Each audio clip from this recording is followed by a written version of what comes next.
Discipleship means surrender and not recognition. Now imagine with me, if you will, that you're Peter. You have a fishing business. I mean, obviously you're somewhat profitable because you have partners, although the only 2 times we see Jesus talking to Peter while he's fishing, both times are completely bust. He does terrible. John chapter 21, Jesus finds him again, and it's he hasn't caught anything all night. But I mean, he must have had some glory day in his business of fishing. But imagine, if you will, you're Peter. We know that he's married, and you are called to follow Jesus, and you drop everything. You give up the business, you give up all the stuff, and word comes back to your wife. Just imagine with me, hey, your husband just followed this teacher, and he left the business, left everything. I don't know about you, but as the wife, I'd be like, hold up. What about our bills?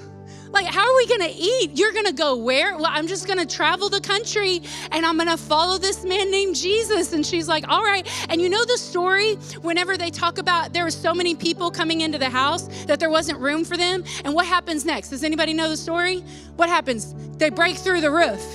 They break through the roof at somebody's house, and they let the person down. You know whose house they believe that is? Peter's. Okay, I don't know about y'all, but you imagine you're Peter's wife, and your husband sold the business. He's left everything. He's following this man, Jesus, and now he's like, hey, we're going to have a Bible study at the house, and all of a sudden you're like, man, this is kind of a lot of people. I didn't make enough cookies for this, and all of a sudden somebody's busting open your roof of your unemployed husband.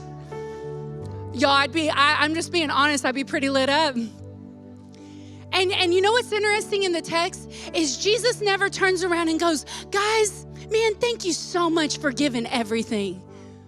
Man, Peter, you know, I know I've got some drama between you and your wife. Bro, thank you. You know, thank you so much for your sacrifice. It means so much to me. He never acknowledges what they just sacrificed. He just keeps walking to see if they're going to follow. And I'm beginning to think about that every person in the Bible that we admire and we want to emulate our lives after all had a pursuit that didn't need recognition. In fact, there's a story in your Bible by a woman named Ruth, and she's following a woman named Naomi. And all of a sudden she tells her, she said, listen, where you go, I'll go. Your people shall be my people, and your God shall be my God. Naomi says nothing. She just keeps walking. Then there's a man named Elijah, and he calls out to a man named Elisha, and he's plowing in a field, and he says, follow me. In other words, a call of a rabbi to a student. And the man immediately drops what he's doing, sets his plow on fire in the field, and begins to follow after. Elijah never says thank you. He doesn't go, man, thank you. You did a solid for me. Thank you for leaving everything. Isn't it interesting in our culture and society where everything is celebrated, we serve a God that says your reward is actually going to be in eternity. And we're so busy wanting people to recognize our sacrifice, our commitment, our loyalty. Do they even know what I've done? Do they know what I've given up? Jesus says nothing. And maybe we've grown just a little bit too entitled. Maybe I'm just going to push back on something. Maybe it's because we give the same graduation celebration to a kindergartner graduating as we used to give to a high schooler. Everything's celebrated. First birthday's more expensive than your 50th birthday was. Everything's celebrated, and we're looking for Jesus to give us a standing ovation because we were just obedient with 10%. And Jesus just walking, and he's saying, I'm wondering if you're following. But we're back there having a pity party because I think a lot of us, if we would have had that level of sacrifice, we wouldn't have kept following without recognition. What if you never get the thank you card for what you did? What if you never get the applause for what you did? One time, can I just tell you, one time I was having a pity party because I had done something really good and I wanted them to thank me for it, which, just side note, if you do anything good and you want to be thanked for it, it's because you gave it out of pride, not out of generosity. And so I was like, it's just not fair. They didn't even recognize how much I sacrificed for that. And the Lord said, okay. He said, all right. And then finally they came to me and they asked, they told me, they said, wow, like, thank you so much for that. Like, it really meant a lot to me. And the Lord said, I hope you liked what they said because that's the only reward you're going to get from that.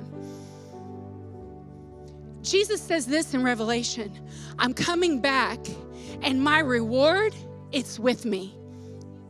Maybe the reward is not that you get more likes on Facebook for your act of obedience, or that you get the thank you card in the mail, or that when you get to eternity, it's that you hear the words, well done, good and faithful servant. Not good and applauded servant, not good and insta-famous servant, not good and well-liked servant. Come on, somebody. Most popular message. Number 4, discipleship means I follow without certainty. Jesus didn't say, yo, Peter, follow me and I'll give you back more ships. He didn't.